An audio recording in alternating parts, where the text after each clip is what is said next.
What's up, everybody? Early week edition of College Sports Now. We got a lot to get to. Roddy Jones, ESPN, Sirius XM, ACC Network, kind enough to join us. Roddy is fresh off a trip to Boulder. We'll find out where he's headed for week 6 of the college football season. Tripp Hurd, the lock doctor, also in the house. Tripp is repping his Florida State hat. You love to see it. Tripp is not shying away from the loss in Charlottesville this past weekend. He's doubling down on the Noles because they got a big game coming up against Miami this weekend. You can watch the show on YouTube. Search for College Sports Now. We're part of the Varsity Network, which, by the way, if you don't have the Varsity Network app, you should probably go ahead and do that. You can download it for free on Android and Apple devices. Roddy, how are you living, buddy? How are the suburbs of Atlanta treating you on a Tuesday morning? It's a little gloomy, but great, man. It's we're good over here. We got some people working on our bathroom. Wow, but, yeah, a little it's bathroom renovation. reno. It's not a renovation. We had a flood in the bathroom. Oh. So we're having to get it fixed. Sorry. No, it's all right. Y'all are flushing things other than toilet paper, it sounds like. No, it was in the shower. So I don't know. It happened a month after we moved into this place, so it wasn't anything we did. I hate that. We had to do a bathroom thing here. Insurance was involved. It was a thing. Oh yeah. I didn't Happens. love it, man. Like, I'm happy with the result, but people being in my house and like walking in and out. It's not great. And you've got dogs. I've got dogs. I mean, there's just a lot of kids, wives. There's a lot. My wife hates it, and that's the part that causes the most consternation amongst everything. Yeah. But more money, more we'll problems, get through it, baby. You know we'll get through saying? it. Well, I mean, yes, you don't buy a house. That's the whole. Don't buy a house. There you go. Kids. Words to live by. Don't buy Brad Crawford from CBS Sports is going to be dropping by here in about 20 minutes to talk heavy SEC because the Southeastern Conference is getting spicy, folks. Georgia-Alabama reaction from the weekend. Ole Miss, LSU. What do we do with Vanderbilt? What do we do with Missouri? We got a head coach opening in Fayetteville. There's a lot going on as the world turns in the mighty SEC. So Brad Crawford from CBS Sports and 24/7 is going to join us here in about 20-25 minutes, and we'll jump headfirst into all of that. But Roddy, the football from Week 5 was very good. We'll get into takeaways here in just a little bit because Tripp's going to steer the show. But, man, you had a good one in Boulder.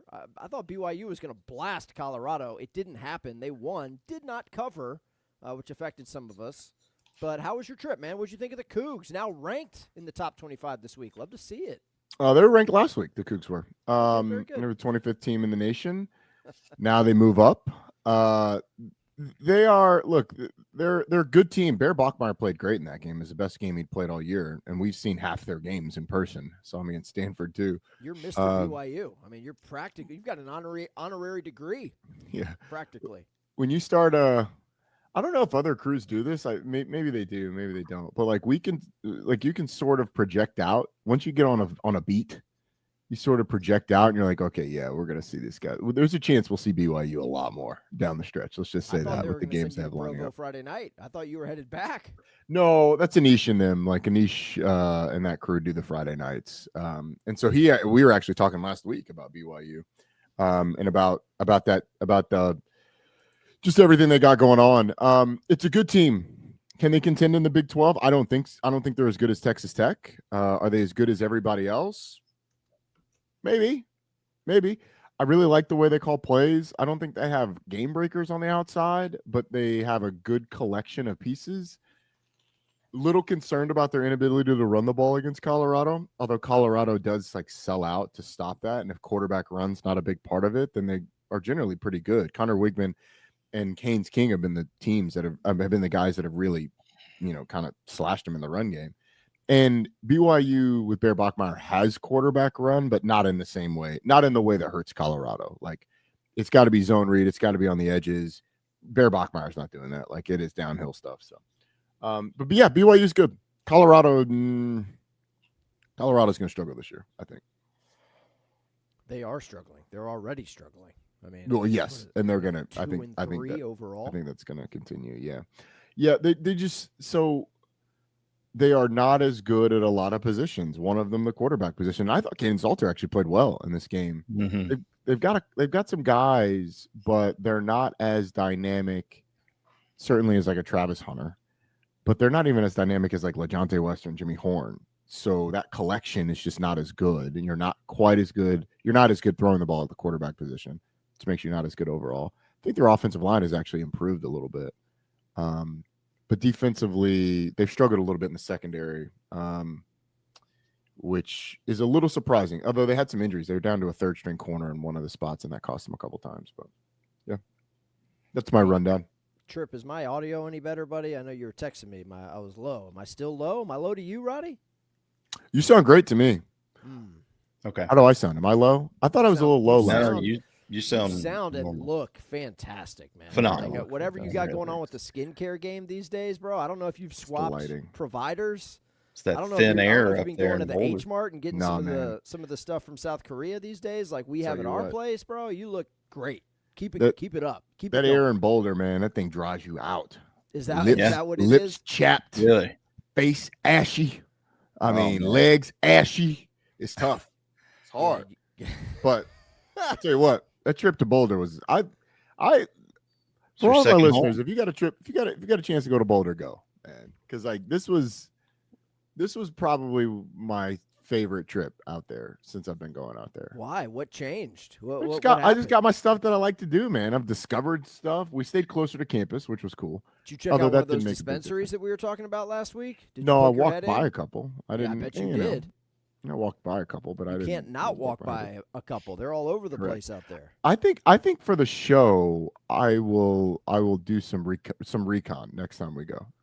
Next time you go, because you're Mr. Coach Prime. I mean, if there's a Colorado game on ABC, Roddy's going. We don't get ESPN. No. ABC would be somebody else, but ESPN would be us. Where are you going this weekend? Do we know yet where you're headed?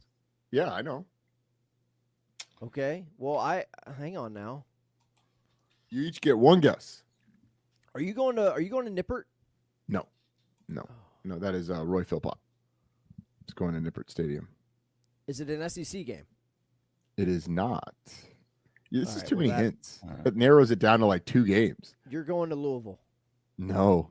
What? Nope. You're going to Chapel Hill? Houston? We're in Chapel Hill. Chapel Hill. Nailed it. Oh my God. What? I don't even know what channel that's on. That's on the Cartoon Network, isn't it? It's on ESPN at noon. It's right after game day. Which ESPN? The first one. that thing's on ESPN Plus, dog. Are you kidding me? You got to be streaming for that. Clemson, North Carolina. The Uno? You're on the Uno. That's a game that's not on my radar for this weekend, but I'm glad that you get to see. That was the preseason ACC game of the year, Clemson, North Carolina. Yeah, it's not anymore. That's okay. Hey, that's all right. You get some FaceTime with Coach Belichick. You get some FaceTime with Dabo. Wonderful. Both teams coming off a bye. That's good, man. You love to see it. By the way, I did take in an ACC game over the weekend, Georgia Tech, Wake Forest. Not the game I was expecting. Had to leave in the third quarter because my 6-year-old was sobbing uncontrollably when it was 17-3. That was a problem. That was a thing. Yeah. He wore his Georgia Tech gear. So he's like, we're going to go in here and smoke these guys. And I'm like, here's the thing about college sports, buddy. They still have to play the game. Like, he's still learning. Like, if you're not ranked teams on the road. Good. If you're not ranked, you're not good. Ranked teams on the road, man. You gotta learn them up. It's tough on the road. Listen, Tripp Seminoles know all about that. It's tough on the road, right? Once you get on a plane for the first time, it gets a little dicey up in the hills of Charlottesville. Didn't bother Ohio State all that much, but yes. There were teams that took care of business. I'll tell you what. Let's go ahead generally, you are right. A moment on Georgia Tech, if I may. Please, I would love to hear it. It's a good win. You get out of there, like you check that box, you survive and advance, like Brent Key said in the locker room after. This is now a team that has played a 1-score game against Colorado, who's bad, a 1-score game against Wake Forest, who's bad, and a 1-score game against Clemson, who's bad, in their Power 5 opponents. Maybe that's just how Georgia Tech does it.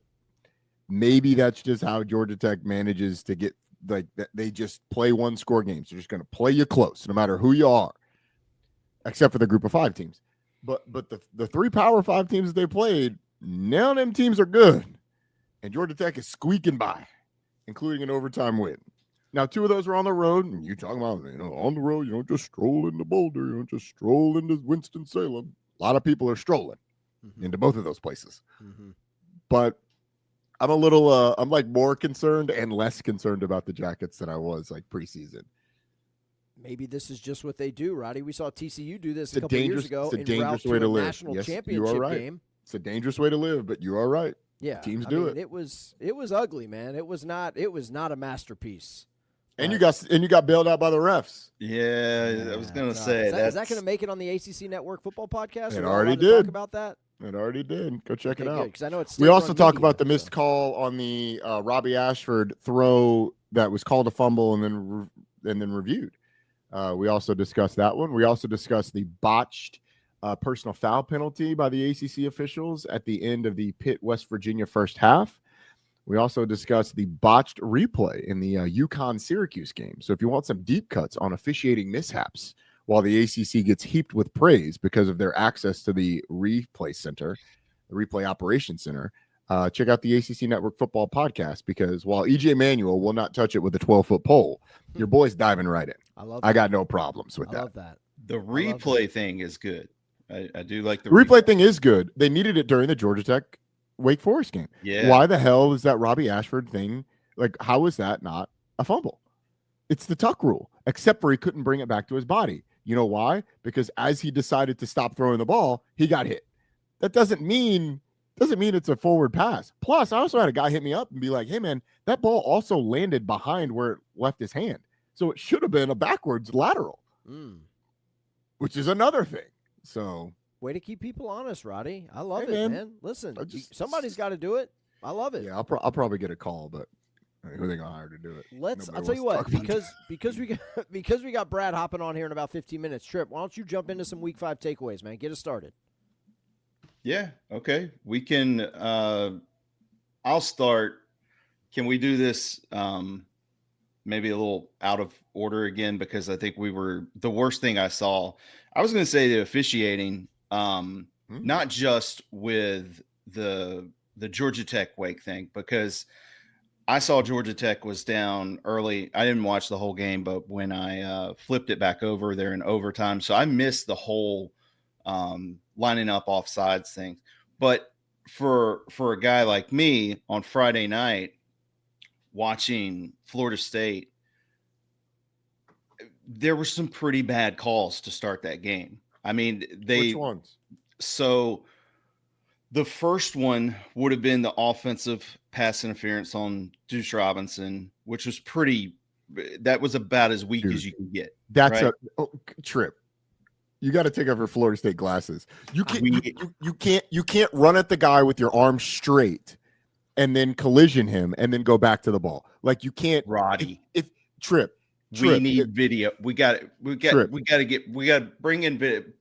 If he let me, can I share my screen? Can I share my screen, Steven? Oh wow. Is that a thing that I can do? You figure out if I can exactly do it. What we need. If I can, I will show you. You can't run at the guy with your arm straight when you're 6'5" and then push him.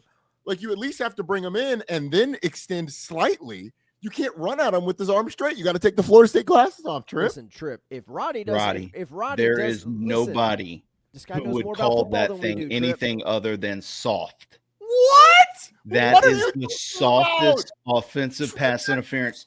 Okay, here's what we'll do. Find me a softer offensive pass interference call than that, and I'll shut up about it forever. Generally, OPI isn't called. Like, it's usually not called unless you run at the guy like you're Frankenstein and push him. Shout out to Frankenstein. There was not even a push off. Shout out to Frankenstein. It doesn't. So it did not look like a push because his arms are extended the whole time. He gets to the top of the route. Run with your arms straight out in front of you. You can do that. There's no rule against it. But he gets to the top of the route, and he does make contact with the guy, and then he goes back the other way. Do I think he pushed the hell out of him? No. But I also think that's like, be at least a little deceptive. I think that was a very soft call. All right, hold on. I'm gonna try and find this play. And if I can, I'm going to attempt to share my screen. I don't know if I can or not. Here, I can. But we're going to try all of this. I can pull it up because All right, it's Steven, about what's to the word? be Is your that the turn. other? Can you filibuster? Yes, I will filibuster, and I'll keep it in the ACC. The worst thing I saw on Saturday night was in Raleigh, where Virginia Tech, with an interim head coach and a bunch of dudes who have either decided not to play for the Hokies or are in the portal because they want to save the year of eligibility, roll into Raleigh, Carter Finley Stadium, and beat NC State. Bro, that is That was going to maybe be the best worst thing I saw. That's maybe the worst loss of the Dave Doran era, and that is the beginning of the end. Right? I'm not here to call for people's jobs, but I don't know how you survive that. I really don't, man. That can't happen. But good on Virginia Tech. Great on Those guys Virginia were Tech. playing their ass off. I mean, if you saw Sure. the sideline after that 4th down at the end of the game, Awesome story. these guys were Yeah. as locked in Happy as you for- could be, and happy good on for Kyron Phillip Drones too. Montgomery. Yeah, awesome, great. But if you're in year 13, which Coach Doran is, and you've got all this talent, man, offensively, there's a lot to like about NC State. You started the year 3-0, you're feeling good. Bro, that can't happen. And it did. So enjoy the free-for-all the next couple of weeks, months. That was bad. That was a bad loss, Roddy. Bad loss. Okay, so I've got this play up. I don't know if I can share my screen. Can I do this? Have we ever done this before? Okay, I'm going to do this. Is present share screen. I can do it. Go Sharing ahead. screen is easiest. 2 monitors. Don't show these tips again. Share screen. Okay, choose what to share with StreamYard. I can't share the thing that I want to share. Window, entire screen. Here we go. Screen 2. Share. Boom. Can you guys see that? I don't. Yes. I have added it to the Boom. Yep. Okay. Go ahead. Okay. Here's Deuce Robinson. All right, at the top of the screen. Okay, this is the all 22. If you're not watching this on YouTube, you are missing out. You are missing out because how did I do it? Yeah. Oh, no. Let's just focus on the play. You're doing a great job, Hot Rod. You're doing a great job. Hold on, because I can do it with my my mouse. Wait, before you hit play, Hartzell. There it is. Hartzell, don't be placating just because Roddy's the star here. I want a real takeaway because I know you probably didn't watch this. Continue. I don't actually mean what's on the screen if you're watching on YouTube. All right, so Deuce Robinson. Let's just slow-mo this, okay? He's coming out of the top of his break. Look at this. Right at the top, he shoves his hands into the guy. Look at this. His hands are in the guy. He touches the guy. Does the guy go flying back? If this is OPI, the guy has to go flying back past the 45-yard line. That's not the definition of offensive pass interference. So he shoves his hands into the guy's chest and then goes back. All right, let's watch it. Oh, hold on. Oh my God. We're gonna watch it. We're gonna watch it full speed. Here's the full speed version. Again, right, up at the top of the screen. Boom. Pushes off. Dude, that's a blatant push off. Charmin, you can't call Hold that. on. Look at what happens to the guy. Look at what happens to the guy when Deuce hits him. Boom. He's pushed back. He's pushed back. Oh, and when you go straight arm like goes into the Frankenstein, I'm just saying, man. I'm just saying. We need to That's zoom not in. why y'all Can we lost not? the game, though, bro. This is the first third down of the game that Tripp is upset about. We're talking about an 8-yard game here. 3 very questionable calls to start the game. We ended up in a 14-0 hole. There was another personal foul against Earl Little. I think that was kind of questionable too. I don't have as big a problem with that one as I do that really, really soft offensive pass interference. But, and seriously, Roddy, so let's take it down a notch here because I want a real answer. I feel like you're just going to come at me now. They didn't call Virginia for holding a single time. Yeah, I will say that. In the whole game. And FSU Twitter, in the deep, dark hole I was in Friday with Florida State Twitter, man, that's what everybody was talking about. Well, so I think the question that you then have to ask, how many times was Florida State called for holding?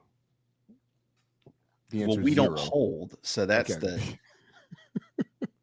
I think if you're going to have a problem with holding not being called, you should be a Penn State or an Oregon fan because there was no holding called in that game, and denied Dennis Sutton got held a ton. Was it prevalent in the FSU game? Probably, but I didn't have a big problem with it. Like the whole of the internet that you were in is I'm mad at somebody and I need somebody to yell at hold. So Leah still at the refs. That OPI was an OPI. Like you may not love it, Tripp, but it is, and it was obvious, and it's the way that it happened because the guy, it's not like he collisions him with his shoulder and then pushes off. This was a full arm extended shove to the chest, and maybe they didn't knock the guy back 5 yards, but it did knock him off balance, which affected his ability to break on the ball. It hindered his ability to go. It's a DPI, defensive pass interference. If a defender does it, it's an OPI if an offensive guy does it. The reason Florida State lost the game is they were exposed in a couple of areas. I still think Florida State's really good. I got a pretty good feeling Florida State plays really well this week and might even beat Miami because honestly, that's the ACC. Like that's what happens in this league. Mm-hmm. But Florida State's defensive line is not as good as we thought it was. It's like coming out of that Alabama game, we were like, oh, this group might be pretty good. It's not. It's a collection of guys that are pretty good, but like the stars on that defensive line were not stars in that game. They were rendered largely ineffective. Secondly, I think the defense as a whole, you could say the same thing. It's not a star in that defense. It's a collection of good players. Rawls looked really, really good in that game. Like Rawls looks like a player. Just for Florida State fans like me who were kind of blown away at the depth chart before Alabama and wondering why some of these guys Rawls played really well. Yeah, I'll agree with that. I don't know that he's a star, but he played well.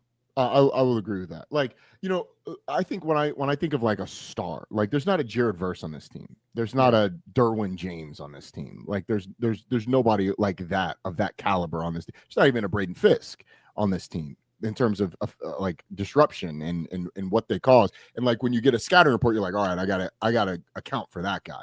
I don't think there's that. That doesn't mean they can't be good. Like Nebraska didn't have that last year on their defense. Actually, yeah, they kind of did. Those two tackles were really good. But like it can still be a really good group. And then I think offensively, what we saw, I was a little confused at why they didn't lose Jalen Lucas a little bit more. Mm-hmm. They used him a couple times, but like he is the as we've seen this offense now 4 weeks. Deuce Robinson's really good, except for when he bobbles the ball in the end zone or shoves people in the chest. That's another one. He's not a natural receiver. It was not a catch. The ball was moving. Catch it the first 2 times, and then maybe we can have that. Honestly, discussion. If you catch it 4 times, it should probably count for more points. Good point. It's a good call. But they're not explosive at the running back position. Like where do you find the explosive plays in this offense? Squirrel White has not been consistent with it. Yeah. Has he emerged from the swarm of students? Do we know if Squirrel made it on the flight home? Is he okay? Yeah, he's okay. Is he all right? Squirrel White's okay. Okay. I didn't know if he got consumed by all those UVA students or not. No, he's okay. They're very polite, except for the guy that flicked off. Oh, yeah. Except for the guy that flicked off Tommy. It's a wine and cheese crowd, Tripp. Come on, man. Like, they were all hopped up on Trader Joe's, man. They were just they were living their best life. Okay, that doesn't happen very often up there. So give them a little space and a little grace. All right. Yeah. Roddy, but I think finding the explosive plays is now the question. They'll be able to create them in most games, but we'll have to see if they can, how often they can do it against teams that are pretty good, because Virginia's pretty good. Yeah. Real quick before we bring in Brad Crawford from CBS Sports, Roddy, worst thing you saw from Week 5? I don't know how this didn't make it on you guys' list, because you're in Raleigh talking about Dave, which I have some thoughts there. You're in Raleigh talking about Dave Doran. You're in what about what happened in Fayetteville, guys? Did Tripp, were you still in a confused depression? The worst thing of the weekend. Arkansas's defense. I rolled from Florida State Friday to America at the Ryder Cup Saturday. I was it was. You were just getting ass kickings all over the place. Which, by the way, what is the deal with the Ryder Cup? Like, why is everybody all upset that the golfers get heckled? No, I'm not doing this with you right now. Your people love the Ryder Cup, man. Do it. The better team won over the weekend. I don't know who the better team is. I don't care. I just want to know why Roy's telling guys to shut the you-know-what up. Listen, what you think was going to happen when you hold a sporting event in Long Island? How'd you think that was going to go, honestly? You're feeding people beer at 6 a.m. How'd you think that was going to go? I didn't think about it, to be honest. Well, they priced them at $15 a beer to try to slow them down. It don't matter, bro. The food was free. I just want to know why, These are the dregs of the sporting society. You put 60,000 of them in Long Island and just let them just roam around? How'd you think that was going to go? That's a good call. Anyway, we'll resume. We'll resume because the Fayetteville thing is real. People lost their jobs because of how that went down. A lot of on people. Saturday. But the defensive effort in Fayetteville was the worst thing I saw. The absolute worst. Right, also, so. hold on. The other thing, the Indiana bad beat, that's the worst thing I saw. Fernando Mendoza running 40 yards backwards for Iowa to cover. I had the line at 7.5. I don't know if that's I was seeing like 8.5 out there. I don't know a if lot. that's 6.5 is the one that I saw the most on the internet. Bad beat. Really? And usually Coach Sig takes care of his people, so you really do hate to see that. We'll get into all the SEC stuff because that's why we got our man Brad Crawford from CBS Sports coming on. He joins the show next. All right, as promised, we're going to jump into some heavy SEC talk with Brad Crawford from CBS Sports. Does a great job with 24/7 as well. Follow him on Twitter at bcrawford247. Brad, thank you for hopping on with us. Right before you came on, Roddy was talking about everything that went down in Fayetteville, said it was the worst thing he saw. Jobs were lost. We have a coaching vacancy now in the SEC. Let's start there, man. What did you make? How surprised were you with Arkansas just kind of laying down against Notre Dame? And where do they go from here now that they got interim head coach Bobby Petrino at the wheel?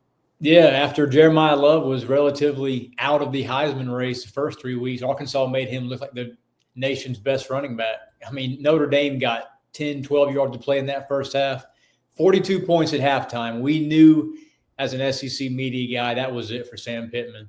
He could not afford to come back home and get blown out at home by Notre Dame. I think they're going to go with Rhett Lashley, if I had to make a prediction. I know Bobby Petrino's the sexy name. He wants the job.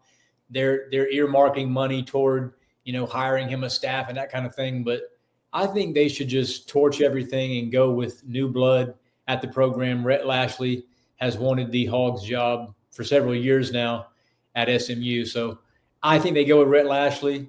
I don't know if you can get much better than Rhett Lashley. There's been some other names, cycled around. John Gruden. That's not going to happen. So Arkansas is a program that I think right now might be one of the better job openings among the 4 or 5 inside the Power 4. But that said, Florida comes open soon. That's the job everybody wants. So, Brett, what does Arkansas do when Rhett Lashley says no? Because that's I most likely, I don't think he takes that job. I think you start going down the list. At SMU. He's got billionaires behind him. He's got a beautiful house in Highland Park. He's got young kids. His kid's the quarterback of the high school football team. They just bought. I think there's a lot of, and plus, there's not a lot of places that can contend with chicken money, but oil money certainly can. So I think SMU would pay whatever it takes to keep him. What happens if Rhett Lashley says no? Yeah, I think you start going down the list. Obviously, Petrino would likely be the hire at that point, but I would start contacting some hotshot G5 guys. John Summerall's been on every list that has come out the last few weeks with all these openings, Virginia Tech, UCLA, those teams. I think Alex Golesh at USF, he might not lead there this cycle, but it's not going to get better for him after this season. I mean, they're going to probably win the G5 bid for the playoff, and a lot of these coaches who, use these stepping stone type programs within the G5, they leave when the iron is hot, and that would be the best opportunity for Golesh. I do think he'll be back in the SEC at some point. I'm not sure if that'll be at Arkansas. So if you don't get Rhett Lashley, Petrino is likely, behind door number 2 after that, or if they go somewhere else, that's a good question. Brad, what did you make of what you saw on the field this past weekend? Alabama going into Georgia and getting that done, and the fact that we're now talking about an Alabama team that has beaten Georgia straight up 10 of the last 11 meetings, man. That is wild. Now, Georgia fans will tell you the one win was in Indy, and it got them a natty, and that's great. But, boy, this is a lopsided series the last decade. What did you make of Alabama's win on the road? It is, and Ty Simpson, had he beaten Florida State in the opener, would be the overwhelming Heisman frontrunner right now. On third down, fellas, I haven't seen a first half from an SEC quarterback that good in several years. I mean, he was throwing missiles over the middle against a decent, not great Georgia defense. The one issue I still have for Alabama, they've had issues stopping the run this season. Georgia rushed for 225 yards in that game, had several opportunities late in the third quarter and the fourth to win despite, falling behind 14-0 early. But I do like Bama's response since that opening loss in Tallahassee. They've looked good these last 3 weeks. And Ole Miss and Alabama right now, I think, are the 2 best teams in the SEC. I was just about to ask about Ole Miss. So you're in. You're in on the Rebs. And this is Lane Kiffin's best team. I think last year's roster was better collectively, but this group, man, just seems to be playing together as a cohesive unit. And how about Division II transfer Trinidad Chambliss at quarterback? He does things on 3rd and 6, 3rd and 7 that a lot of previous Ole Miss quarterbacks, a lot of guys currently now in the SEC can't do, and that's move the chains with his legs. They had a 4th and 1 conversion in the second quarter of that game. It was all perfect execution by Chambliss. And Ole Miss is running the football with some ferocity for the first time under Lane Kiffin. So I'm very impressed with how they look on both sides of the ball. And right now, Ole Miss is a team, looking at the rest of the schedule, there's only 2 more games against top 20 teams. That's Georgia and OU. They split those. They're 11-1 in Atlanta. Yeah. When you look at Ole Miss, I agree with you about this being Lane's best team, and I saw that team last year in person. It was the best collection of talent that I saw all year, including Texas. Like now that doesn't mean it was best in the country, but it was phenomenal. I do think this team plays more consistently, and a lot of that's because of the quarterback and his ability with his legs. You mentioned running the football. Like, I don't think their rushing numbers were indicative of the timeliness of some of those runs that Kewan Lacey got. But Austin Simmons is going to come back. And, like, the big question is, how do they handle it? Or do you go back to Austin Simmons? I don't think you do at this point. But how do you handle it if you're Lane? Because he is certainly the highest paid quarterback on the roster. He waited behind Jackson Dart for a number of years. You need him next year because Trinidad Chambliss ain't coming back. So how do you handle a guy losing his job because of injury?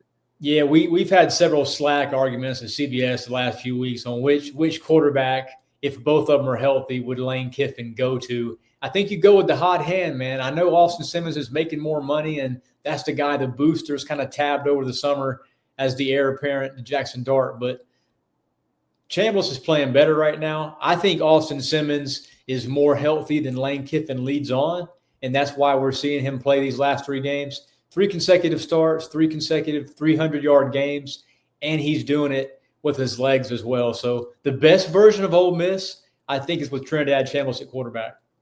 Hey, Brad, of the teams that lost on Saturday, okay, Georgia and LSU, which of those do you feel more optimistic about, right? Because we're talking about all these teams. Yes, it's an expanded playoff. Not everybody can go to the CFP.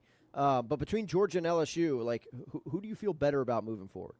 Yeah, my weekly bowl projections, man, and playoff picks for CBS, I've had LSU inside my top 6 up until Saturday. Now I think LSU might be an 8-4 team. I mean, they are out of the mix for the playoff. The schedule is too tough the next 5 to 6 weeks. Garrett Nussmeier's got a hurt knee. I think that's evident in the way he's playing and no moving around from the pocket. The O-line can't block right now. It can't run block or pass pro, and they don't have a run game. So LSU has some major issues right now. I think Brian Kelly is going to feel the heat here in a few weeks, especially if LSU goes on like a 3 or 4 game skid over these next 5 to 6 games. Yeah, it is looking dire. And I told these guys last week, like, hey man, like LSU's offense might not be very good. Like, we're going. I'm willing to hold out hope that it gets better. What'd you say?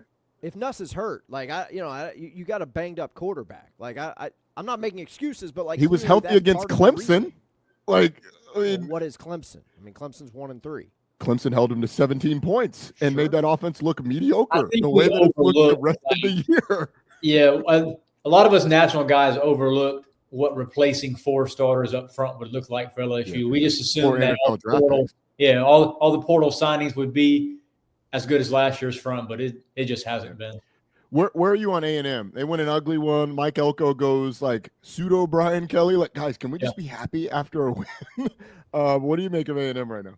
So they're my last team in the playoff if the season were to end in a couple of weeks. I think A&M, even when it doesn't look good offensively, has enough dogs on the other side of the ball to win. I mean, Saturday we saw Marcel Reed struggle a little bit. If it wasn't for Le'Veon Moss's 140 yards and the defense playing well, forcing Jackson Arnold into some mistakes, A&M probably loses that game. A couple weeks ago, they go on the road, beat Notre Dame, last-second drive from Reed. So A&M's a team that I think was undervalued a bit coming into the season, and now after Week 5, one of the couple SEC remaining lone unbeatens, Mike Elko has a shot here in College Station to get to the playoff.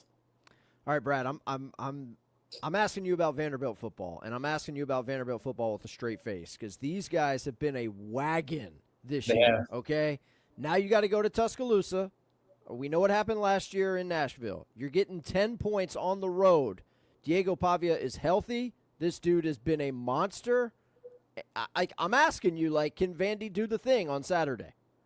I don't think Vandy wins the game, but I'm pounding 10.5 points with the doors. I mean, based on what we saw last season, in the first 4 weeks of this year, like I said, Alabama hasn't stopped the run. What is Vandy's bread and butter?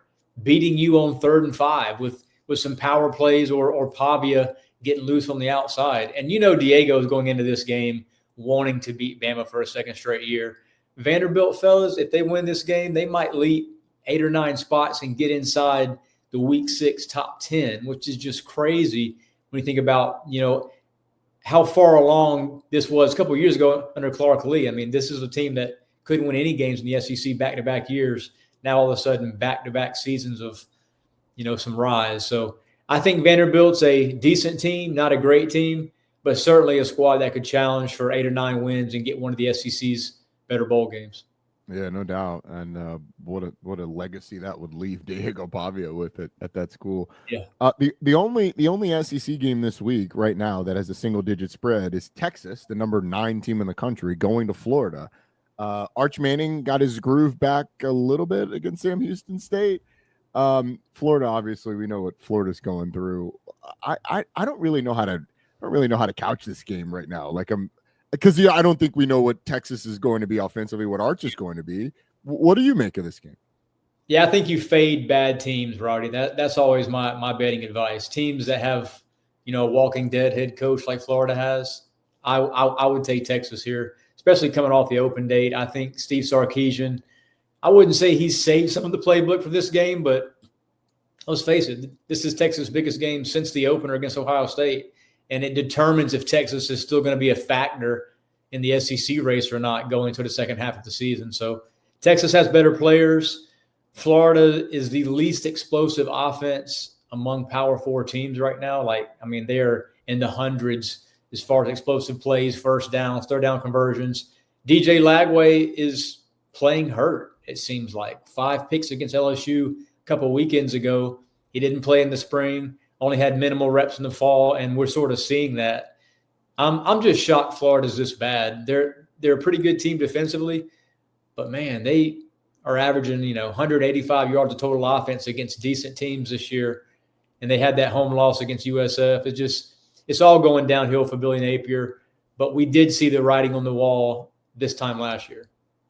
So, Brad, from your seat, we're done here. The Billy Napier, it's done. You don't think Florida can win their way back and save Billy Napier's job? You don't see it? No, I think there's a good chance Saturday that Florida may not score a touchdown. They may lose 24-3 or 24-7 with a special team score, and that's going to be it for Billy Napier. I don't see this program going into 2026 with the same head coach. And there's several sitting head coaches in the SEC who I've been told would be interested in this job. I would imagine so. What other, just if we're projecting this out, Kentucky's in a bad way, Auburn's in a bad way, how many more, we already got one in Fayetteville, how many more, potential vacancies do you see in the SEC alone? I think we'll see 2 this offseason. I don't know when it'll happen. I think Napier will be the next SEC coach fired. And then Hugh Freeze, if he stumbles to a 6-6 finish or something, that's probably it for him. And he even said that in July. He knew that this was an 8 or 9 win team, and it had to be. They sort of tied their wagon and put all their eggs in the Jackson Arnold basket. And yes, they did. It ain't looking too good right now. I'm not sure how. If my job was on the line, I'm not sure Jackson Arnold's the one. Yeah, that I would hitch my wagon to, but that's neither here nor there. Well, this league, how many? It's hard to tell, obviously, because a lot of it depends on what goes on elsewhere. We're going to see how many teams. I was going to say, how many teams do you think are college football playoff worthy, though? I regardless of how many they actually get in, because some of that depends on what happens in the ACC and the Big Ten and Notre Dame and obviously the Big 12. But how many teams do you think are college football playoff worthy right now? I think 5 teams likely, and I think the SEC is going to get 4 in. I do think Notre Dame at 10-2 finish, despite not having a win over a top 25 team, Notre Dame would get that 11 seed over a 5th SEC or potentially a 5th Big Ten. You're not going to have one conference, getting almost half the bids of a 12-team playoff bracket. So Notre Dame's a team right now, Roddy, that I think as long as they win out and look decent doing it, they're going to get in the playoff. SEC is going to be a 4-bid league. Yeah, that USC loss hurts Notre Dame big It time. does. It does. I mean, that's tough, man. That's And tough. NC State falling off the face of the map too. Lord, well, that's a whole nother discussion that we got to. Yeah, we got to tee Roddy up for that a little bit later because that's his. I that's his bag. live in Fayetteville, and there's NC State fans all around me, and they just they're done with Dave Doeren. They were fed up with it while he was winning this I year. know. Like when they were 3-0, they were like, I don't know. It's going to always be an 8-4, possibly a 9-3 program. I mean, like the guy who follows Dave Doeren probably not going to win as many games as Dave Doeren has last decade plus. Like this team has won 10 games one time in its lifetime, the entire history of the program, and the guys got you knocking on the door like every other year, and they're sick of it. So we'll see what happens. Brad, I didn't know you lived in Fayetteville. Yeah, man. I'm gonna let you go on this. Best pawn shops in the world, Fayetteville, North Carolina. Oh goodness! I've never been in a pawn shop here, and I've lived here all my life. Well, you got all those military toys, man. Like you got all these guys, like the military bases down there. Those dudes get that cash, and it's like it's just toys, big boy toys. Toys. A lot of weaponry around here for sure. A lot of weapon. I'm talking, but I mean, just all kinds of stuff, man. 4-wheelers, bro. I'm not just talking about like firearms. I'm just talking about like motorcycles, trucks, bro. You name it. You should poke around, man. Poke ATVs, around. Those Fayetteville pawn shops are no joke. I live in the country, so I hear those squatted trucks and all the ATVs all the time. Yeah, I bet you do. Brad Crawford, CBS Sports 24/7, does a great job covering the SEC and college football nationally on Twitter at bcrawford247. Brad, appreciate the time, man. Enjoy these games this week. Thanks, fella. Good to see y'all. There you Thanks, go. Brad. That's our man, Brad Crawford. And that was, that's a lot, Roddy. Like, the SEC for me, I mean, look, I still think it's the best league in America, right? I'm sure the Big Ten at the top is very, very good. But I'm looking at the SEC right now, Roddy. What, they got 9 teams ranked? Come on now. We had a question, and I didn't know how to answer this question, and I think I've been thinking a lot about it and sort of stumbled through an answer. What makes a great league? Like, that is something that we're all fighting, because you said the SEC is the best league in America. I don't disagree. But the Big Ten's got the best teams. I think the 3 teams at the top of the Big Ten could probably beat anybody in the SEC, and you might throw Indiana in there as well. Now, I probably wouldn't pick Indiana against like a couple of teams, but they'd be in the running. I certainly would pick Ohio State, Penn State, or Oregon over any of the SEC teams. But I do think the SEC goes 10 deep, probably 11 deep. Of like, you can get, if you slip up just a little bit and you're not playing Kentucky, Florida, or Arkansas, you probably you're probably going to take an L. You're probably going to win if it's one of those 3 teams. But the rest of the league is pretty damn good. Like, which league would you rather have? The dominant at the top, and then the middle of the Big Ten kind of resembles the SEC. The quality is not quite as good, but it kind of resembles the SEC. The ACC is probably the most entertaining, or the Big 12 is what it is. It's great. Like, it's gonna be close games every week. Majority of the games are going to be close, unless you get Duke, Syracuse. But the majority of games are going to be close. You're going to be down to the wire. The fourth quarter of the Cal Boston College game was phenomenal. That thing was awesome. Like, it was so much fun. It was back and forth and up and down the field and big plays and quarterback play and then an intercept. It was highly entertaining. And that's what you get in the ACC and the Big 12. Like, but no one considers those the best leagues, even though their product is probably the most competitive. We've been indoctrinated. Disney, man. My answer on the best league thing would be check the NFL draft statistics. Like, who's got the best players? Because well, what do you mean NFL draft statistics? Like, it's important to follow up on that with what the guys actually do. I'm not saying that all SEC guys turn into bums, but it's a little bit more than just who gets drafted.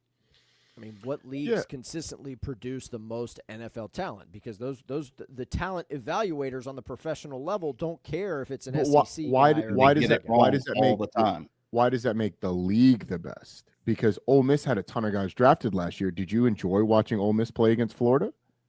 No, it didn't look good. That was not a good team.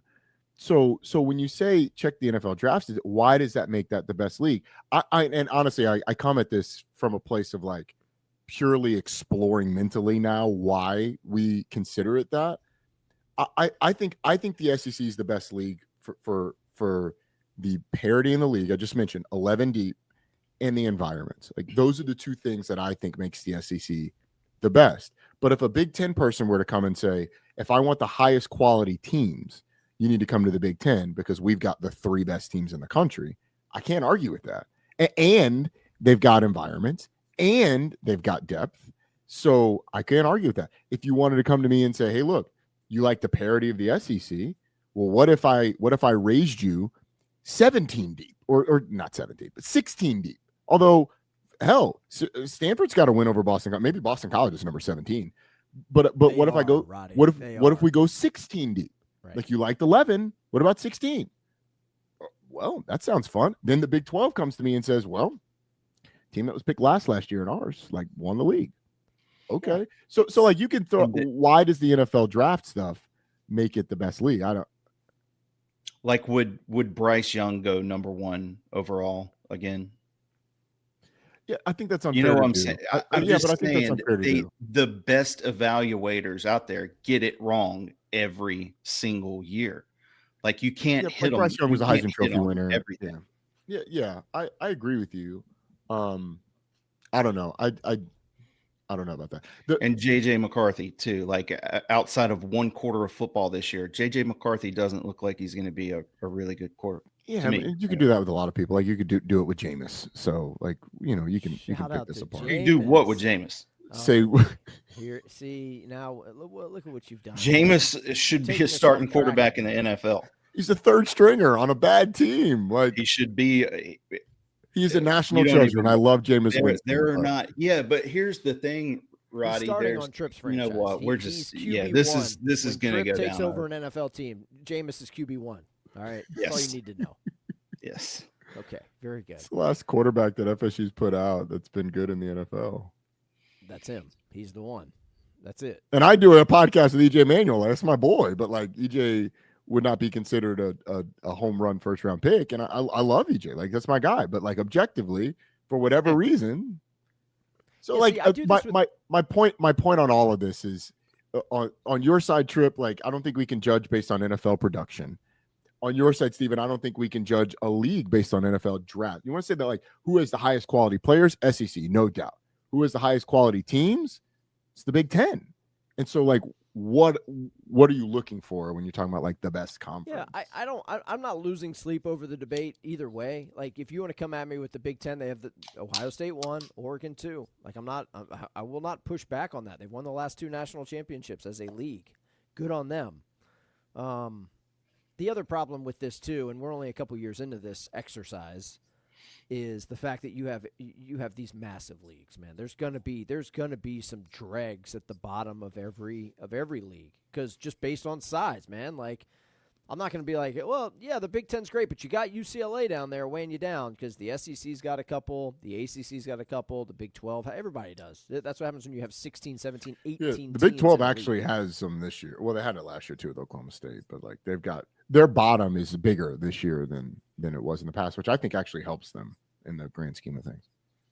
I am excited for some of these games coming up. I think. Like I agree with that, Tripp. You know what? So while we're on the topic, actually, no, we'll do this one. Something that shocked you. I'll hit this one. Something that shocked you. Okay, let's do that now. Something that shocked you from week 5. Roddy, go ahead. If it's on your mind, let it fly. College game day going to Tuscaloosa. Where should they be? Tallahassee. Well, Kirk's scared. They probably were going to Tallahassee, and he's like, no, anywhere else. You have a historical rivalry. Florida State, Miami defined in a lot of ways the 90s and the 80s, but really the 90s. Like that rivalry has defined a period of college football. 2 teams with the exact record of the 2 teams that you're going to. Miami undefeated, Alabama undefeated. I'm sorry, Miami undefeated, Vanderbilt undefeated. Florida State one loss, Alabama one loss. Florida State has a win over Alabama. The history between Vanderbilt and Alabama was written in 2024. Like it is 1 year of history. And yet, and here's the other thing. Game Day has been to Alabama 3 times in the last 5 years. Game Day has been to Florida State 0 times in the last 5 years. Haven't been to Tallahassee. And a loss that Florida State takes at Virginia then moves Game Day from Tallahassee, where we think it would have been. Generally, like people were like, no, it's going to Tallahassee. Like everybody thought it was Tallahassee to Tuscaloosa.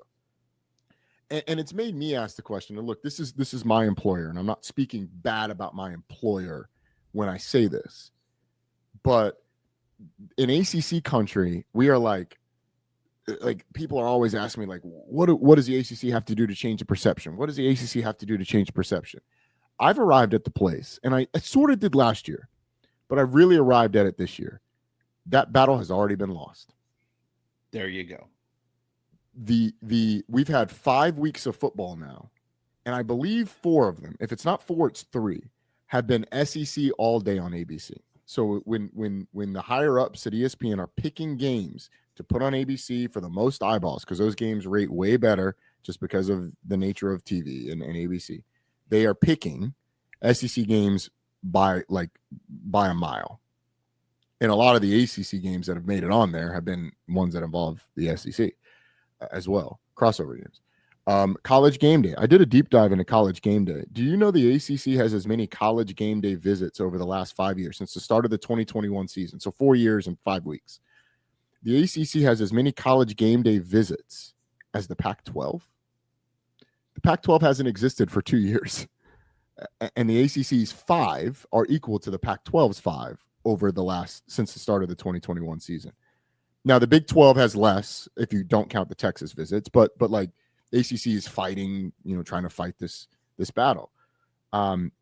So that battle has already been lost. So like this is why Florida State is unhappy. It's why Clemson is unhappy with its place in the league, because they probably saw this. But now that all of these things are sort of put together, when you've got the SEC, it used to be the SEC could not be on ABC because of the CBS contract. You could not put an SEC team on ABC. Those had to go to ESPN because of the SEC's contract with ESPN. Well, since that contract has come off, like the SEC has dominated ABC, dominated it at the expense of the ACC. Games that used to be on ABC for the ACC have now been relegated to ESPN or ESPN2 or ACC Network or on down the line. So when one thing gets pushed down, everything gets pushed down. So the last 2 years have just been a realization to me in terms of perception nationally that like when Game Day chooses Vanderbilt and Alabama over freaking Miami, Florida, you've lost. You're speaking my language now. Well, I mean, this is like me coming out with like my best. This is a pitcher coming out with his best stuff. Like I'm sending my top show dog out, and you lose to the Pomeranian because it's small and fluffy. It's pretty obvious why that is, though, Roddy. Like let's drill down here. It's obviously a deep state conspiracy to punish the Atlantic Coast Conference. Oh, I mean, that's clearly what this is, right, Tripp? It's not at all what I'm saying. Yeah, deep state. You're trying to be funny here. I get it. That's not lost on me. But there are just some things you can't argue. I feel like we took a step backwards, December, whatever the date was, 2023. You're punishing teams. Yeah, I don't want to relitigate that. You're punishing a team for winning despite the bad things that happened to them. So we can make maybe what was the argument there? Like we were going to get more eyeballs, because nobody can sit there and tell me like that we were getting some elite quarterback showcase between Jalen Milroe and JJ McCarthy. We just weren't. And like that's the argument. Oh, you don't have a quarterback anymore. Tripp ain't gonna let that go. I don't want to bring the college Why football would I playoff. let that go? I don't want to bring the college football playoff into it. Who would let that if go? If the Noles had handled their business up in Charlottesville Friday night, you'd have game day. You'd have Kirk and the boys. Okay, That's they'd true, be there. and that's fine. I And you know honestly, what? here's the Even thing. though I honestly don't know that that's 100% now, because if a loss on the road at Virginia now is you're what speaking is my what language. is what wrecked it, like yeah. I don't think they could have Double ignored overtime. undefeated. I don't think they could have ignored undefeated at undefeated. But man, it must have been on shaky ground. Like there had to have been an internal battle for that to switch Well, They for ignored. Vanderbilt and Alabama. Like We're talking about College Game Day. mhm. the premier Ignoring a pregame show. potential undefeated. They ignored an undefeated team into a 4-team college football playoff. Tripp, I don't We're want back, to. I don't baby. want to We're go back so to the back. CFP. We are Tripp. so back. Tripp, I love we are it. not. Are We're not going back to But Yeah, you we're can't going back. expect. I'll We're never going back. let that go to the day I die. Like it'll I be know. on my buddy. I know. headstone. And it was reckless of me to suggest that they may not go if those two teams are undefeated. I do think it is reasonable to ask how much they wanted to go if those teams were undefeated because of the switch that happened. Because if you're telling me that there was no switch, then obviously we get into the okay, well, why weren't you going to go to undefeated? And if there was a switch, the fact that Florida State lost in double overtime, you can't.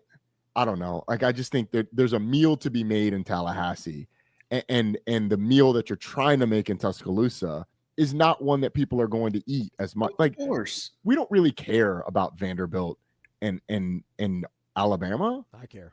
Right. I mean, yeah, like we care about it from a football standpoint. We care because they like Diego Pavia beat them last year. But that's super shallow. Like once I say those two things, we're done talking about the relationship between Vanderbilt and Alabama, unless you want to go to like the 35 straight games that Alabama won. Like that's the third sentence that you can go. Mhm. If we start a conversation about Florida State, Miami, we could talk for hours about what that meant. Decades. And the Decades players of history. and the National history that it ran. championships. The championships that were on the line. You're exactly right. And like I said, game day's not been to Florida State. I don't know when the last time they were at Florida State was. I can look it up quickly, but they have not been since COVID. So like, and I don't think they went during COVID because Mike Norvell was a transition. I certainly don't think they went during the Willie Taggart era. They may have gone to like the Alabama Florida State game that Jimbo played in, but that was played in Atlanta. So when was the last time they were in Tallahassee? Wow. Which is one of the premier brands in all the sport. Like it's just, I'm actually I'm going to reach out to some people and be like, how did this happen? Because I just need to know from an ACC standpoint. Because I like people are asking me. I do a podcast. I appear on the network. Like people are pissed. And how are you to explain that? Well, here's what you got to figure out. Why is Hartzell okay with it? Why does Hartzell enjoy this? You know what? Why That's do you enjoy a great point, Tripp. Because I don't think most of the country is as upset as they should be about this.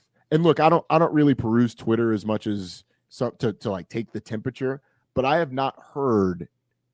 I mean, I haven't seen or heard many people like Florida State, Miami. Like, why are we not there? There's no games this weekend. There's no It's important this week. Like What do you need? Florida State is a live dog. They are at home. It's that going doesn't to even be matter, dude. I mean, it matters nationally for the first time in a long time. It matters nationally again. Here's one more thing, and then I will get off this topic because I am probably overstepping where I should be. It's also game day's last chance to go to an ACC school this year. Look at the rest of the schedule. Jackets. Who do they play? Stand by. I mean, Yeah, they don't have any that like their next big game. That's one of the things. It's so huge that Georgia Tech found a way to survive that game because the schedule is very, very workable up until Georgia. I mean, That's to the tango, bro. There you go. Georgia Tech. That game's played at Mercedes-Benz Stadium. That's right down the street. No big deal. And it's the day of the Iron Bowl, and it's the day of a million. And by the way, Steven, it's on a Friday. Game day ain't going there. Yeah, you might be right. It's the last chance. Well, listen, Clemson doesn't have a game. Like Clemson, Florida State.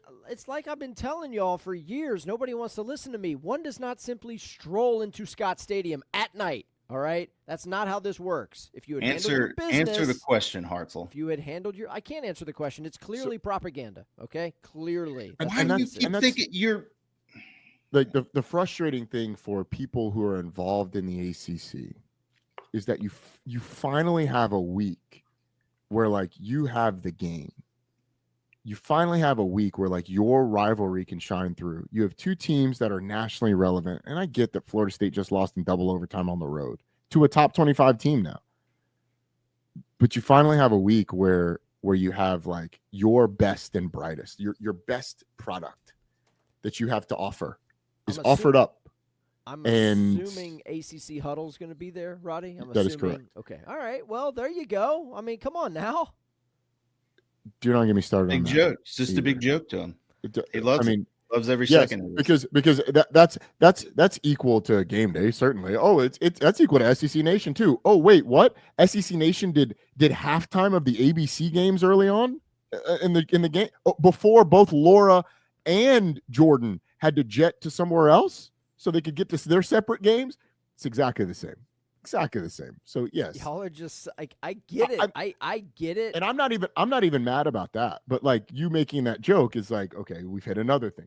ACC Network's budget's not what SEC's is. Laura Rutledge is phenomenal. Jordan Rogers is phenomenal. Like I'm not saying that ACC Huddle should be treated the same. But the more you peel back the layers of this onion, the more the comparisons get where they were. But at the top, at the absolute top of the sport, like Miami, Florida State should get top billing on College Game Day over Vanderbilt and Alabama. I don't care how good Vanderbilt is. Alabama beat them 59 straight or whatever it was. And then they get one win last year. And because Nick Saban's on set, he wants to go back to Tuscaloosa, and Herbie doesn't want to go to Florida State. I shouldn't say that. Those two people, $1,000,000,000% true. Those two people are wonderful people. He's going to Florida State to call the game. Like that's the night game. Yeah, but he's gonna have his dog there for protection. So yeah, he's got security. I mean, he's got security. But here, yeah, I'm done. I need to get off of this. You can't hide him if they have to put that setup, outside the stadium for College Game Day. There's no hiding. Yeah, but like they get heckled everywhere. Florida State would be worse. It would be worse. It would be like Ryder Cup level stuff. I'm glad you brought up the Ryder Cup because the thing that shocked me over the weekend were the Ryder Cup takes. Okay, this is not for me to do my victory lap because, as y'all know, I did predict a European win. I didn't think it would be that easy. And yet, chill with the 15-13 thing. I understand that was the final margin. It was 12-4 going into Sunday singles. Okay, this was a beatdown. Yeah, and it was not a beatdown. It's not a beatdown. Was because there's quarters to this thing. If you and I are doing a 100-yard dash and I start you at the 80-yard mark, are you going to sprint the final 20 yards? No, you're going to be loafing it, bro. That makes no sense whatsoever. Nobody was loafing anything on because Sunday. You only need 14 to get it done. So you're saying nobody was trying on Sunday? That's not what I'm saying. I'm saying it was in the bag. Like all we got to do is this is a 100-yard dash where the Europeans were literally not in the 10 bag. meters. They were up 10 meters, and in the last 25 meters, and they lost by. I mean, they won by 2 meters. Like it was a furious comeback. It's not a guy starting on the 80. When you're racing 100 yards, they had to run the 80. Like they ran. Everybody was still watching golf at 5:30. They ran the 80 on Friday and Saturday while the Americans were sitting around trying to figure out, like, hey, what's your name? How do we play team golf? I've never met you before. Like, this is awkward for me. I don't really know what your game's all about. Look, my point is, I was shocked by the fact that people thought something different was going to happen. Like, do better, guys. Tommy Fleetwood, assassin. Justin Rose, old man, still got it. All right, shout out to the olds. You love to see it. Does anybody watch this? Figure it out. Does anybody watch this? Yeah, a lot of people watch it. Like, are people watching this? Yeah, it did ratings, bro. It did numbers. Like what kind of numbers? I don't know. You're the TV ratings guy. Sunday was great TV. Like Sunday, the Ryder Cup was a lot of fun to watch. Yeah, it was never turned it off. Didn't watch tossed from the crowd. NYPD walking around throwing people away. Love to see it. Yeah. Dude, 1 million people watched this thing last year on NBC. NBC's got to figure it out too, by the way. That was brutal. I'm sorry, 2023, 1.3 million people. Dude, that's nobody. That's what Colorado BYU would do. That's because it was over. That's what I'm saying. Like, nobody watched That was it. this was 2 years ago. This is 2 years ago. I don't know It what was the not rating was. over until Lowry made the putt. It was a wasn't blowout over. 2 years ago, too, by the way. It was a blowout. Oh, dude. in Oh, no, Rome. this is 2023. All right, I got to find. So that's Not a it. That's all I blowout. got. It's not about a victory lap for me. I mean, did I profit from this emotionally and monetarily because Europe handled their business? Yeah, sure. I've moved on, though. Right now I'm trying to break down this Week 6 card. So that's it. That's all I got. Tripp, what shocked you from the Sounded weekend? like you wanted to take a lap there. My record on Twitter is what shocked me. I've never sat down on a Saturday at 11:30 a.m. and felt better about my picks, and I went 1-5. I can pull it back up here. First, started with Pitt plus 3.5. Felt really good about Pitt. Thought Pitt would win at home. Pitt was up 27-20, I think, when I left for work, and they ended up losing by a touchdown.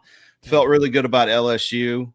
Everything we talked about Tuesday, especially Roddy, turned out to be true there. I did get Utah right. Utah came through and ran over West Virginia. The Tennessee one really hurt, though. That really kind of bummed me out. That was highest rated play on the card, huh, Tripp? And honestly, they should have just lost the game. I mean, Mississippi State had a million chances to just win that game outright. It's tough. It's tough on the road. And then Georgia 5 too. weeks. I really like Georgia, but I'm shocked at how what bad do you have I to say to was. your constituents, though? Like, you went 1-5, your record shocks you, but like, there's some poor guy out there who can't afford childcare this week because he tailed you. Now That's what? not true.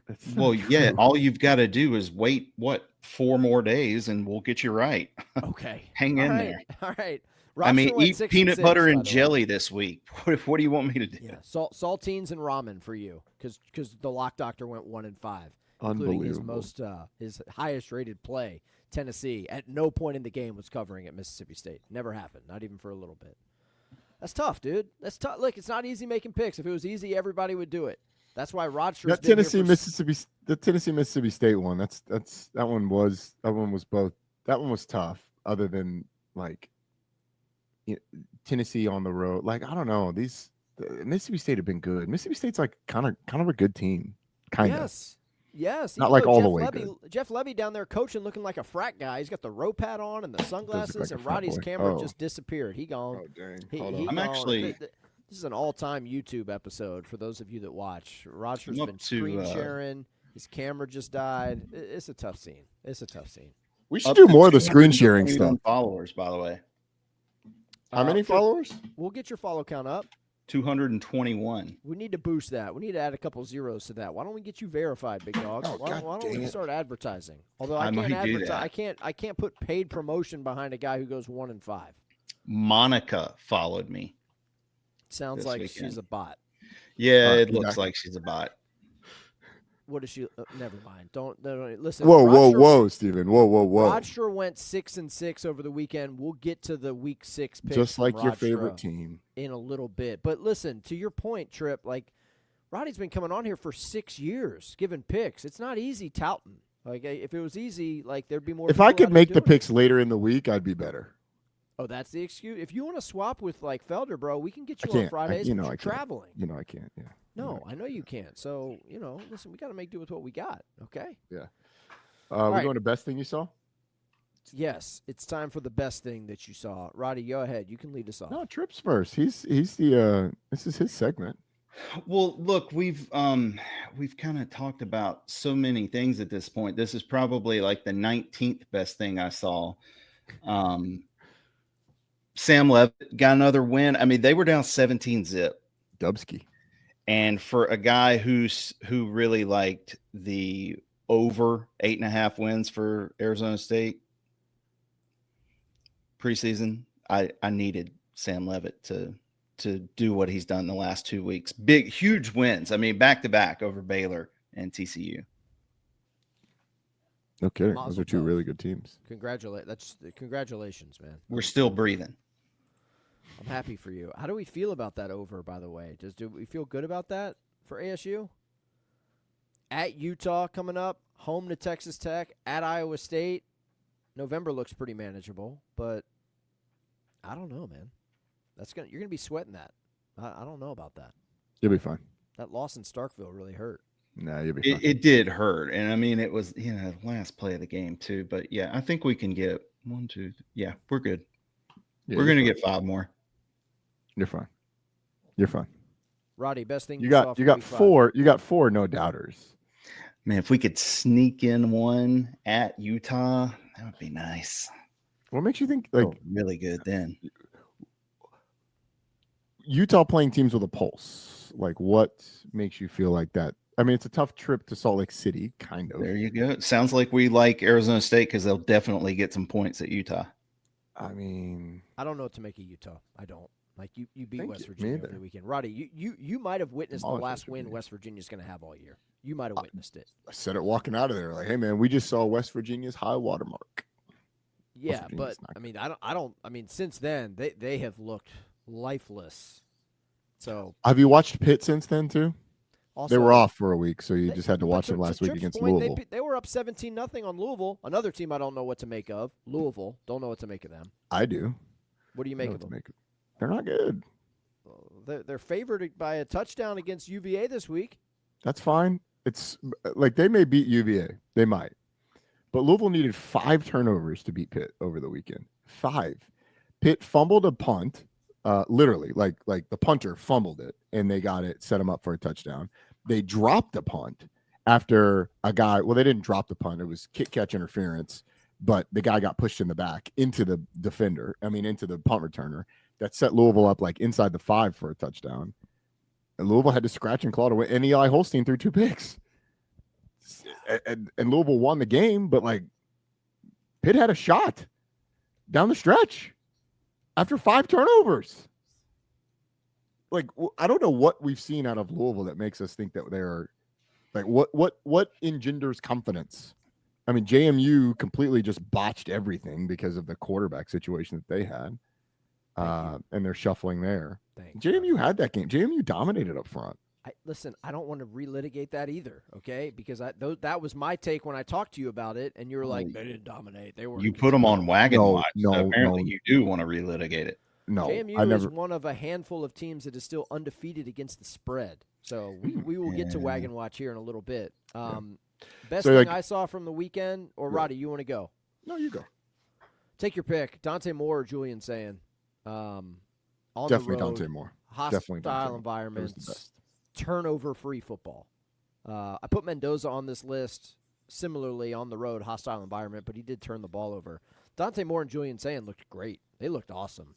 I Dude. can cherry pick here because Oregon's number 2, Ohio State's number 1, but I don't know what's not to love about either one of these teams, man.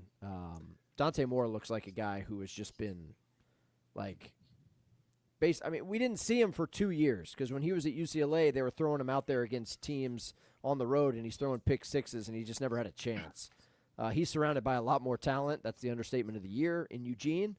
But, I mean, how can you not love what he's doing? That Penn State win was awesome. And, Roddy, I don't know where you are on Penn State. I know you don't get to watch a ton of Big Ten football because of who you work for. Dude, what are you, what? Like, what? You say things like that, and it just like Just You wreck. don't you get to say go it to to- needle. Just You don't needle. get to go to Big Ten games, Roddy. It doesn't mean I don't watch the games. Like I go to as many Big Ten games as you do. 0. Right. So what do you make of Penn State, man? Like, do you feel good about this team? They're Yes. going to go to UCLA this weekend and get right. Everyone Yep. does, but And they'll lose to Ohio State on the road. UCLA covered. Watch The out. Indiana game is the game that's going to decide whether or not Penn State goes to the college football playoff. Penn State is who they always are. They beat the teams that they should. They lose to the teams that they should, and they'll be 10-2, and maybe in the playoff, maybe not. Unless Indiana is significantly better. Like now, the reason that game hurts so much for Penn State is because Indiana is really good. And Indiana just might be good enough to cross the Penn State hump.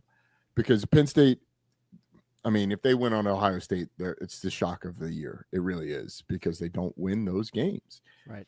This was an if not now, then win moment. And they were getting blown out. and they stormed back in the fourth quarter. I thought Drew Aller's fourth quarter was really, really good. The throw he made, like everybody's, oh, that throw was so good. I mean, it was a nice throw. It wasn't like the best throw I've ever seen, but it was a really nice throw in a crucial moment. And Drew Aller was nails until he wasn't. He was great until he did the Drew Aller thing. And the pick that he threw in overtime, like that's it's a bad pick. Stares the guy down. Safety comes from the opposite hash, goes and picks it off. Like, you know, it kind of is what it is. This is kind of what you get. Dante Moore was the better player in that battle, and he looks like he may be the best. He looks like he can develop into the best quarterback in the country. I think he's. We'll see what happens this year. I think if he stays until next year and continues on this trajectory, he will be the first quarterback taken next year above Arch. Like he will be it because his poise, his moxie, his ability to move, like he just looks so calm. Yeah. And so I'm really impressed. Like he has been bathed in the water of Oregon and come out on the other side. You know who he is? Who is he? He's Andy Dufresne. Oh, wow. He was in prison there at UCLA. He had to crawl through 500 yards of shit and come out clean. Man, I hope Wayne's not listening. I feel for that guy. He may never see his team win this year. Like they are on 0-12 watch, legitimately. Can we have them in West Virginia play?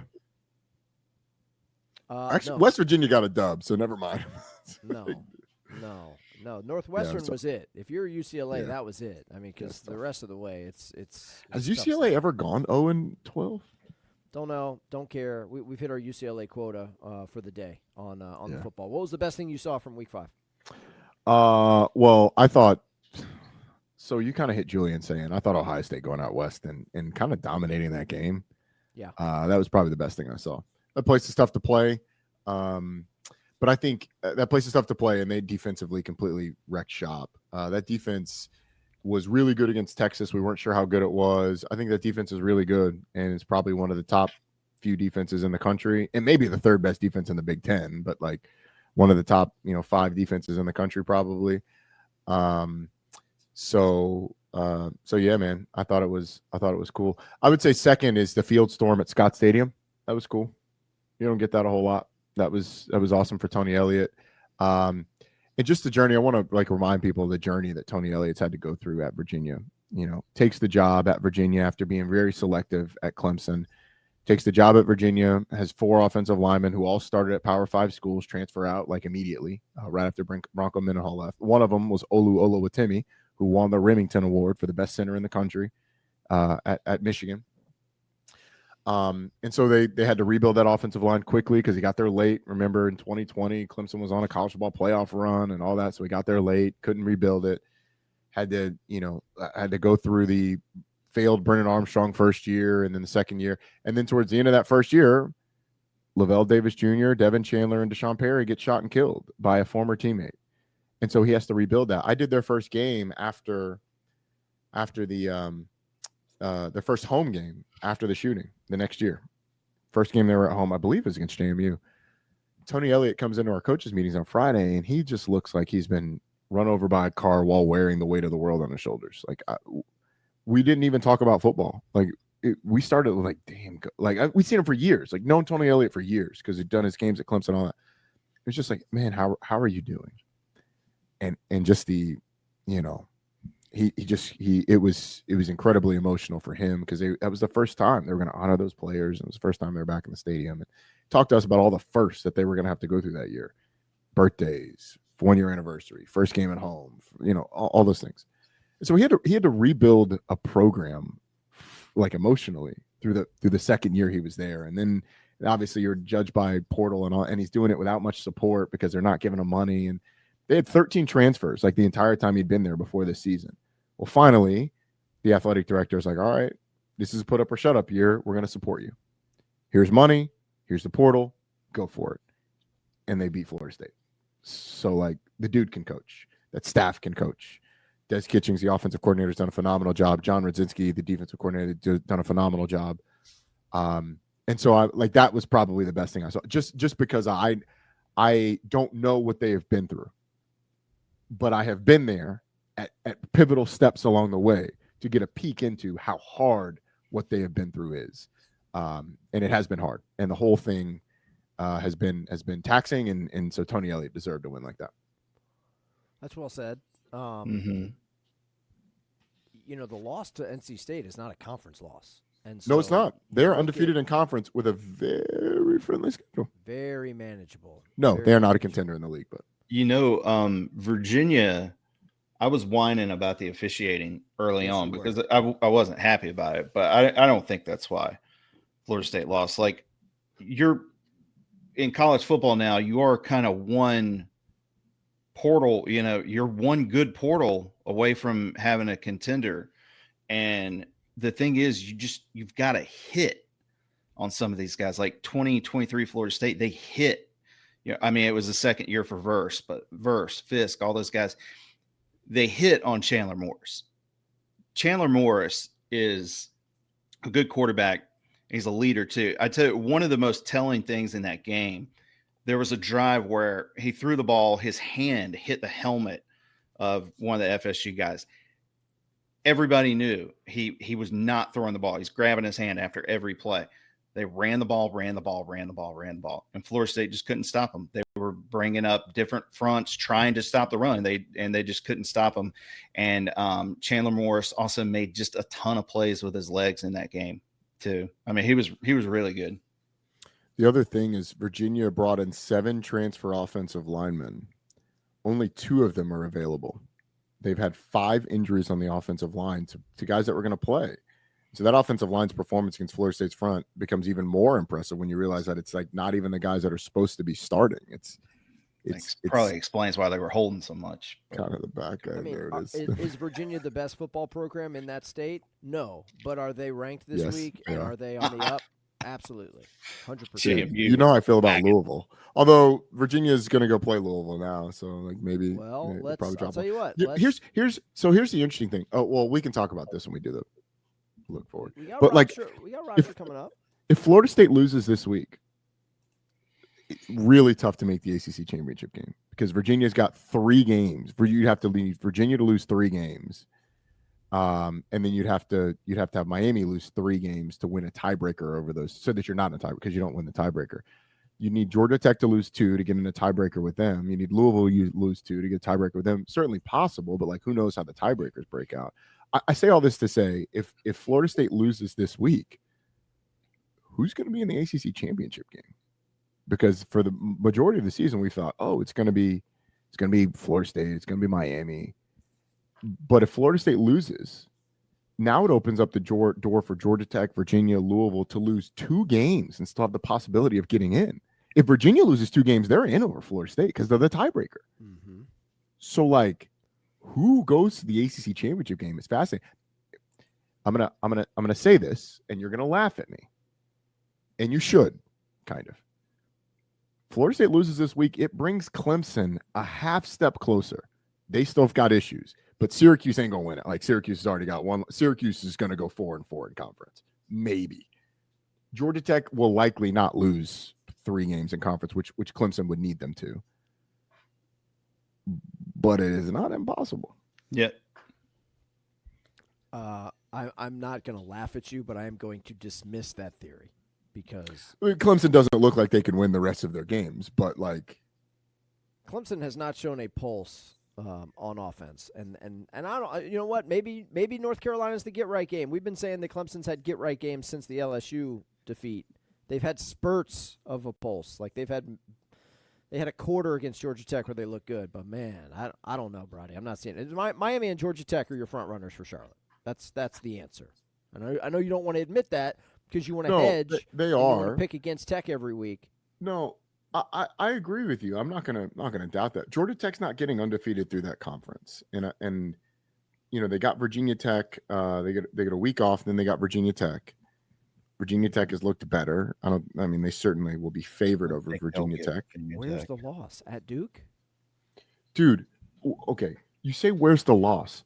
They beat Colorado by 7, Clemson by 2, and Wake by 1. In overtime. I'm asking you, They are where's living- the loss? I don't know, but it's on there. Okay. They are living dangerously. You cannot continue. I do think Duke's a better team, but you Sure. cannot continue to live the way Georgia Tech has lived against 3 teams that are bad. Colorado's going to be like 4-8. Wake Forest is going to be like 3-9. Clemson's going to be 6-6. You said you think Duke is better than Georgia Tech? I do. Yeah, I do. Yeah. Well, we'll see. That's next week. 2 weeks. No. Let me 2 see weeks. what we the. got a little while. Let me see if the. Let me see if the metrics agree with me. Oh boy, the metrics. I don't need the metrics. I got the eye. You got to feel really good about Virginia Tech. You got to feel really good about Syracuse, especially without the quarterback now. Yeah. I mean, yeah, at Duke, at State, at Boston College, and Pitt. Yeah, they're all. No, I think it's Duke. I think it's Duke and State, and Virginia Tech. Like those are the three that I'm worried about. I'm not worried about Boston College. I'm not worried about Syracuse, and I'm not worried about Pitt, because those three teams have not only shown that they're not great, but also they hate themselves. Like Syracuse doesn't, but Syracuse is injured at quarterback. But like Boston College and Pitt, like they actually sabotage their own wellness. And here's the thing: you were talking about Dave Dorn earlier. You can take that statement you made about Dave Dorn and take it to Pittsburgh, and similar vibes because. Not happy with the Nard dog up there. Not happy. All right, we're looking ahead. Let's go ahead and look ahead to week 6. Rodstra. The metrics do not agree with me about Georgia Tech being. Is it close? No, not really. SP Plus has Georgia Tech at 37 and Duke at 52. So yeah, I like Georgia Tech in that matchup. It's okay, man. It's okay. I don't know what you've seen to think that, but Rodstra went 6-6 in week 5. Kind of an up and down effort. You did lose a couple of games by the hook, which is never great. TCU lost by 3. You had them at 2.5. Tennessee won by 7. You had them at 7.5. I mean, that's tough. That's just the way it goes. But for the season, Roddy, 31-31. I mean, you're right there. So let's get hot, Rodstra. Let's get hot. Week 6 picks. Fire away. What you got? Let's get it. We are not touching Sam Houston at New Mexico State on Thursday. Is that the only Thursday you are game anymore, man? You've changed. Oh, you've changed. I need action, but like, I'm not doing that. What are we doing here? I watched Sam Houston against maybe Texas, one of the best plays of the year. The under 53.5. Yeah, I don't do over-unders, and I certainly don't do unders because you know what? I'm not that guy. All right, let's start with. God, this slate is not the best on Friday. I'll go BYU. I guess we'll go BYU minus the 19.5. Yeah, we'll go BYU minus the 19.5. It feels like a 24-3 type deal. Hosting the aforementioned West Virginia. Mountaineers of West Virginia. The Nears. Yeah, Nico Marchiol hurt? Doesn't matter. I mean, they got 3 quarterbacks there for West Virginia. They're lost. Yeah, it ain't great. All right, I'll go Kentucky plus the points at Georgia. It's a lot of points. 20.5. And what does Phil Steele always say about Georgia as a home favorite? Yeah, doesn't like them. Yeah. As a big home favorite, doesn't like big home favorite. Yes, exactly, and they are a big home favorite here. So I think they probably win by 17, and it feels comfortable. But I'll go Georgia. I'll go Kentucky plus the points. I'm gonna take Cincinnati minus the points at home against Iowa State. One of the fishier lines of the young season. Yeah, dude. Quietly, I'm gonna throw something at you. I want to get it right, so I'm gonna pull this up. Do you know who the best quarterback in the Big 12 is per QBR? Sorsby. I'm going to guess it's Miller Moss. He's not in the Big 12. Oh, I get him confused with Sorsby. I'm sorry. I'll delete that. I'll clean it up in post. No, you won't. It is Brendan Sorsby, and by a lot. Brendan Sorsby sits with a QBR of 87.6. It's on a scale of 1 to 100. 50 is average. He is at 87.6. Josh Hoover's number 2 at 78.5. Brendan Sorsby has quietly been the best quarterback in that conference. He is 6th in the country behind Jaden Mayava at 1, CJ Carr at 2, Diego Pavia at 3, Gunnar Stockton at 4, Trinidad Chambliss at 5, Brendan Sorsby 6. In case you're wondering, Taylor Green is 7. Chandler Morris, number 10. So Feel better, Tripp. So this is your weekly Scott Satterfield appreciation post, is what you're saying. This is your reminder. I don't know where you got that. But You're you've always been a Sat guy. Are you? Love have you Sat. not? Love Sat. I have not that's what I'm loved saying.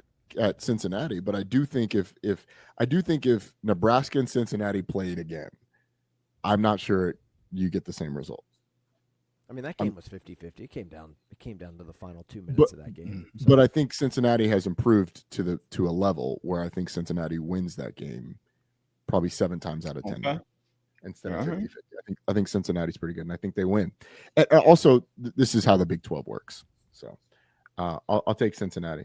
Oh God.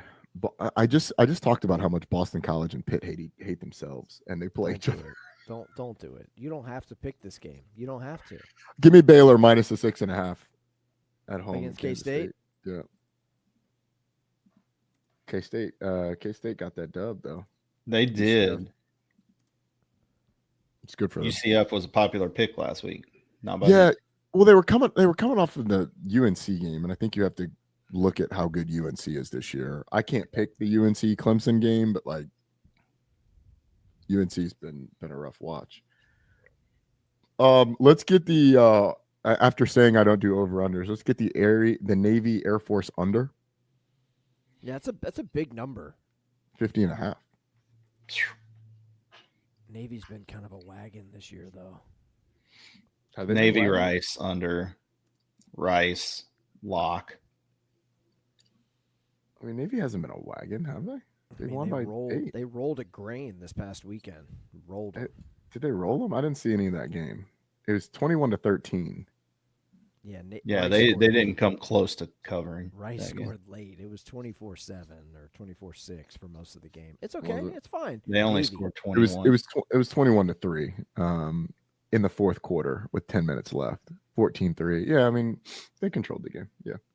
All right, let's get back to it. Let's go Wake Forest, Virginia Tech. We'll avoid that. Gross. You think UCLA covers? No, I don't. I'm not. No. Cover machine. They covered last week. Yeah. 26.5. A big number. Machine. I think that's their first cover of the season. Yeah, but they're undefeated with their new head coach. Or they're 1-0. ATS, the new head coach. Yeah. Cover machine. Penn State's also been pretty. We'll dip out on that one. Penn State is one of 6 teams this year that has yet to cover a spread. Give me Florida plus. Give me Florida plus the points at home. Ooh, that's that. Okay, I'm gonna give it to you, but I have inside I knowledge. feel like you have inside knowledge. Would you like to share that with us? Do you know who is doing the Florida-Texas game broadcast? Crew. Is it the Joe Test special? It is not. I like you got to look at these networks. You got to look at the networks. So like Tess and Jesse are mostly ABC. Like it's 3:30 on ESPN. I do not know. Who? Okay. It is Bob Wischusen, Lewis Riddick, and Chris Budden. Okay. What game did Bob Wischusen, Lewis Riddick, and Chris Budden do last week? I watched part of it, but I was can't the tell UVA you. Game, wasn't it? Virginia, Florida State. Was it? Okay. What did Bob Wischusen, Chris Budden, and Lewis Riddick do the week before that? Jackets. Clemson, Georgia Tech. They have had 3 straight upsets, 2 field storms. I think that continues. So just to clarify, we're now handicapping games based on who is calling the game. You're looking for TV providers. You are looking for any edge, Stephen. There's no analysis as to why this has happened. Very good. I love Bob Wischusen. Huge Fish fan, by the way. Most people don't know that. Huge Fish fan. Huge. Really? But, yeah. Big Fish guy. Huge. Big Fish guy. I don't understand it. Neither do I, but he is. Stephen gave me the heads up when I did the game with Bob. Stephen gave me the heads up, and it was like the second or third thing I asked Bob, and he was like, "Whoa, how'd you know that?" How do you spell his name? Wischusen. I love that you use common spelling, Wischusen. How do you spell? Phonetically? Like just type in Bob W-I-S. in there. There's a CH after the S, I think. Yeah. Oh, wait. He's I think a good guy. He calls a good game. I like him. He Bob's does a very He good does job. not look like a fish guy. Do Well, I? who looks That's like a fish wild. guy? I don't You have. What do kind of fish do. guys I look mean, like? watch the videos of yourself and Wayne doing a show together. Yeah, you definitely look like a fish guy. I don't have dreadlocks. I mean, I don't really understand what a fish guy is supposed to look like. It's 2025. Don't you Maybe we wear should stop tie-dye judging shirts when people. you do the show with Wayne? Bro, Like you I guys are I just saw in your 2 Chainz pajamas in a there. tie-dye That shirt the totally other looks day. like a Maybe we college should football Tripp, maybe we should stop judging fish people type based on their podcast. physical appearances or the clothes that they wear. Maybe that's the problem, man. I You could know see what I'm Steven saying? and Wayne at a fish concert together. Yeah, I could see that. Wayne is a big guy. You don't want to be behind him at a show because you'll never see the stage. He's a large human being. Wayne still fills it out a little bit. Back to the picks, please. All right, so I got Florida plus the points. I'll go Bama minus the points. Wow, you're going Oppo Brad Crawford there. He said he was going to pound Vandy in the 10.5. You want to lay it, okay? Yeah, I'll lay it. We'll No lay this shot. down. No shot. Honestly, I was thinking about going Vandy too until I heard what Brad said. And then I said, "Oh, we're going Bama here." I'll go Notre Dame minus the points. I think they blow Boise out. That's a big number, is it not? 19.5. How about that Okay. over again? Notre Dame in another game with a total 64.5. Yeah, it's a lot. It's a lot of points. Yikes. It's a lot of points. Can Boise score that much on Notre Dame? They put up. I know what Notre 100 Dame's against App defense has State. been. Yeah, I'm not sure how good App State is. They're not good. Thank you. They have put up numbers against everybody though, except for South Makes me Florida. nervous though, because JMU has yet to beat them since entering the Sun Belt. We got to go to Boone this year. I don't love that. Oh but man, you're gonna take an L. That's a tough JMU L in your to take. backyard this weekend, by the way, Roddy. It's a shame you won't be there. They got Georgia State, They're rolling into Turner Field. Well, let's go. Center Park Credit Union Stadium, please. There will be more JMU fans there than Georgia State fans. I have that on good authority. So there will be 50 JMU Atlanta fans. is a JMU alum hotbed, bro. Just Okay. I'd be there, 500? but you know what? I got to work on Saturdays. I'd be there. Otherwise, So you come down to Atlanta for fish, but you don't come down to Atlanta for JMU. He does have to work one day a Fish week. was on a Got it. Tuesday, He's got to be here Wednesday. on Saturday. Fish Got was it. on a Okay. Tuesday, Wednesday. Just- I got to work with Tripp on Saturday. So you can bro. take know off how the it goes. Tuesday and Wednesday, but you can't take off the Yeah, day that that's a everybody pro takes. move. You Okay. have Everybody every knows other that. day. But Okay. Everybody Saturdays, knows he's got to that, be Roddy. locked in. Okay. Please. Gotcha. Give me Virginia plus the points at Louisville. Ooh, now we're talking. When Roddy picks ACC games, I perk up in my chair a little bit. That'd be a great game. 6.5. 62 and a half total. Going to see some points. I would That should take be the a under. good game. I would under that one. Would I'm you? sorry, 7.5. You're getting 7. You're getting more than Yeah. a touchdown in that game. Yeah, 63.5 seems a lot for a Louisville offense that really doesn't score a lot. I mean, what they put up against Pitt last week. Oh, wow. I just noticed that Oregon 34. State is playing App State this weekend. We were talking about the Mountaineers a minute ago. Gross. That is gross. 0-5 Oregon State, road favorite at App on Saturday afternoon. That is gross. Woof. That's a shower type. Oregon situation. State was, they kept it close with Houston last Tripp, week. you have That's the picked best every they- Oregon State game that's this the year. best. I've been on Oregon State a lot this year. Yeah, Are you you've going to been do it driving again? them. Are you going to do it No. again? No, don't. They hit their third strike in week 3, so Okay. I'm still paying attention though. No, don't do it. Please let's go- don't do it. 7 p.m. ESPN. We're about to pick some dogs here. Give me Houston plus the points with Texas Tech coming to town. Yeah, Texas I Tech don't- might be a wagon, but we're going to fade them this week. How's that wagon imaging Take a coming shot. along, by the way, Tripp? I'm working on it. Okay. Are you? It's hey, look, man, it's hard. Like, ooh, wagon, watch me. I mean, that's what it'll be. And I've got Ooh, wagon, watch me. like I had John Deere, John Watch me, mama, like a Deere. wagon wheel. Watch me, mama, any way you feel. Ooh. I don't want to let any more of this away wagon, for free. watch me. Tripp's in the lab cooking. I want to let him cook. Beulah, Hallelujah. Yeah, I've got lots of notes. I just gotta, Okay. I All gotta right, get a I'm- little. Dude, I'm it's ready. like 50 seconds. Here comes the lock doctor. I might Here need to comes get Stephen like a, Hartzell. maybe I Here need to comes go the to a, Rockefeller.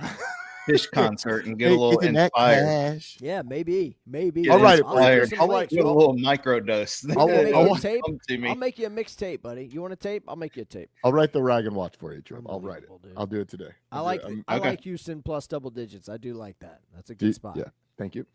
Give me Florida State plus the 4.5. Whew, God, I can't. Just- You think they Don't actually pull overreact, it Tripp. off? Yes. Okay. I'm not Can I give- overreacting. I just can I- want it so bad. I can't. Can I give you my analysis? I'm going to give you my analysis, and then I'm going to give you why I just did what I did. Okay. Miami is significantly better than Florida State on the offensive line. Miami is significantly better than Florida State on the defensive line. They should dominate Florida State. Offensive line versus Florida State's defensive line versus Florida State's offensive line. They should dominate. Miami has better weapons on the outside. They should win that battle. I think quarterback, you could probably say push, although I think Carson Beck has played a little bit better until the Florida game. He didn't play great in that Florida game. I do think he's got an issue throwing a wet ball. And in talking, like hearing, did you watch the Cowboys documentary? Yeah, I've been watching it. I'm currently almost last episode, maybe. So Troy Aikman talks about this in there. He's like, dude, I can't throw a wet ball. And they said, like, the Cowboys people said, like, Troy is phenomenal. We tried everything. He can't throw a wet ball. And Troy's like, yeah, man, I can't throw a wet ball. Like, I can't throw it. I think a little bit of that probably crept in Carson Beck against Florida. But anyway, I think Miami's better. Miami's a better football team. But college football happens. College football in the ACC really happens. And this is like the spot. Florida State's coming off of a loss. It's at home. They're pissed about game day. Like, they've just all the vibes point to Florida State. And so do I think they can pull it off from a film standpoint? No. But from like a vibe standpoint, yes, I do. Because I think Gus will be in his bag. I think that they will have a way to limit the damage that defensive line can do. And I see either Florida State winning the game in a close one or Miami blowing Florida State out. Like, those are the two options to me. Because if I don't see like a back and forth situation where Florida State drops it at home, it could happen. I mean, those are coin flip games, but that's my take. By the way, I checked the weather. It's talking about Carson Beck not being able to throw a wet football. Looks dry Saturday night in Tallahassee. Yeah, that's why I mean, like, the reason that we'd even doubt that Carson Beck has been the better quarterback between Tommy Castellanos and Carson Beck is mainly because of his performance against Florida. Not that Tommy's been bad. I don't think Tommy's been bad. I think Tommy's been pretty good. Yeah. But the way Carson played in the first game against Notre Dame, the way he played in the subsequent games, Tommy's been good too. I think you're kind of splitting hairs, but like, I do think Carson's been a little bit better. Love it. How you feel about that, Tripp? I think that's fair. Tommy, I think has been really good. Tommy made a couple of throws under pressure in the Virginia game that were just like out of this world. Yeah. And then he still, honestly, I'm really happy with Castellanos because there was one throw. I don't even remember the point in the game, but he did have a guy wide open going across the field. It was probably like a 15-yard throw, and he just threw it like 7 yards in front of the guy. And he's had a couple of those this year. I thought we'd see more from everything I heard about him, but honestly, I think he's been better than advertised as far as I'm concerned. I agree. All right, let's keep it moving. I'll go TCU minus the points against Colorado. That's a big number. 13.5. Yeah. And give me. Oh, this feels bad.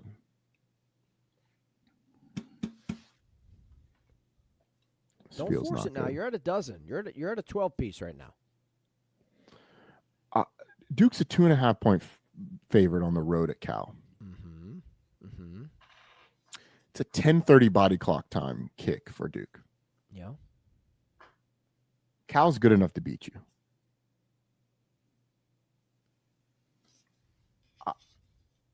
I'll go Duke minus the points. But man, I don't feel good about it. That's a good late night spot. ACC after dark. That's a good game. Good one quarterbacks. Of those, good young quarterbacks in that game. Mm-hmm.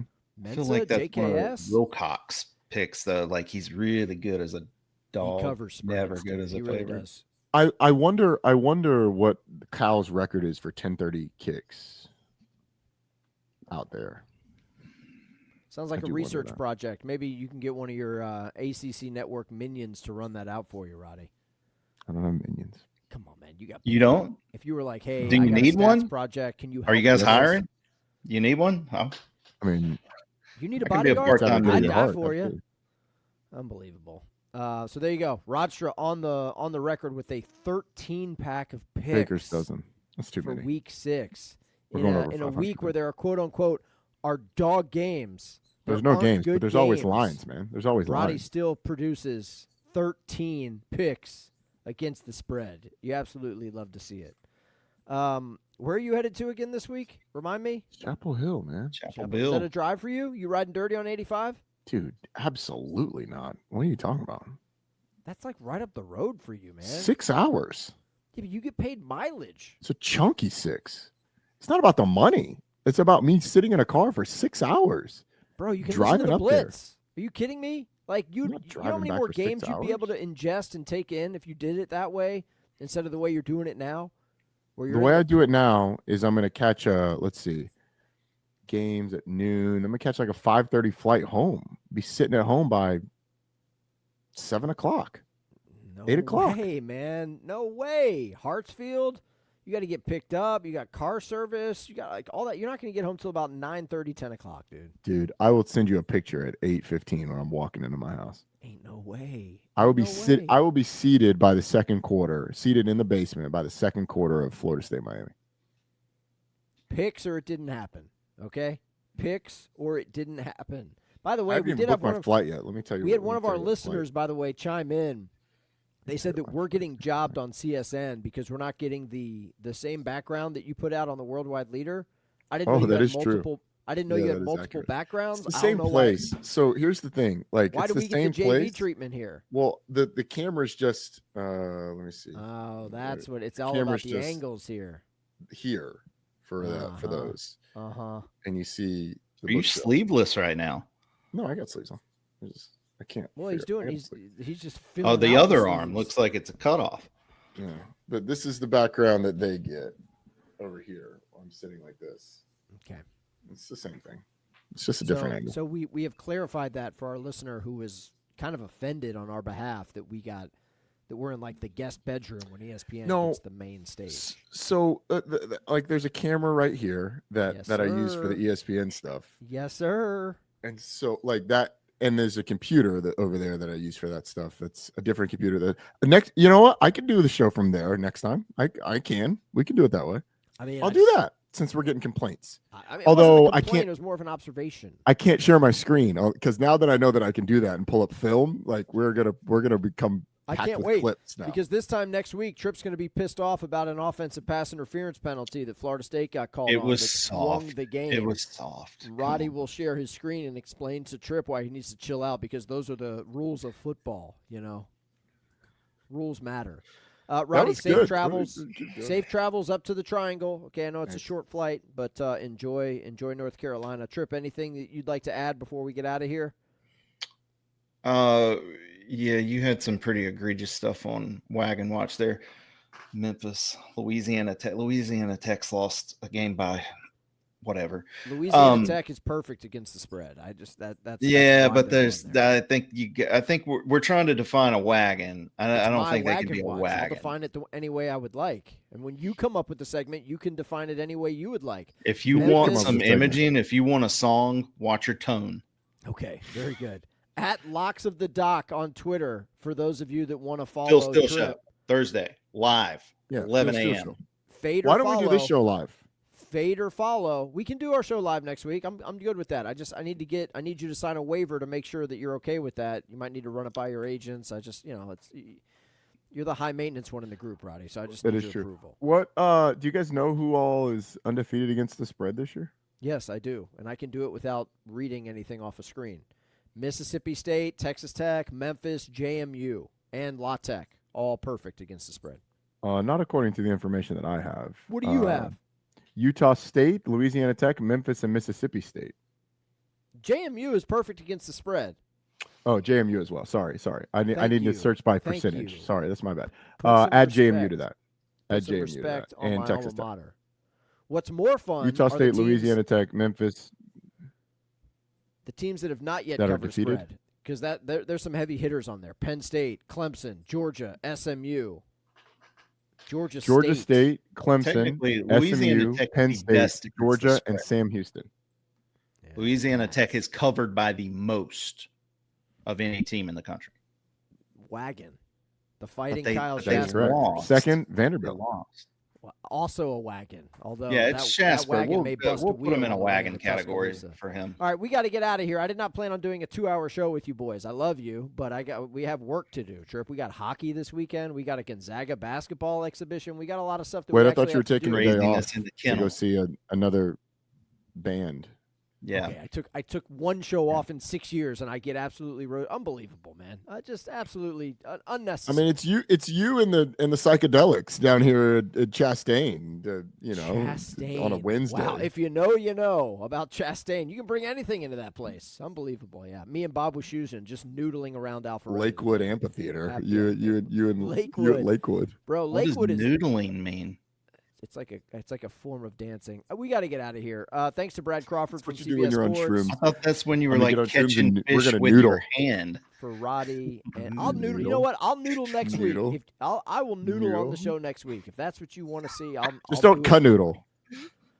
Canoodling is where it gets a little weird. Thank you for listening to the show. We're out of here. Bye bye.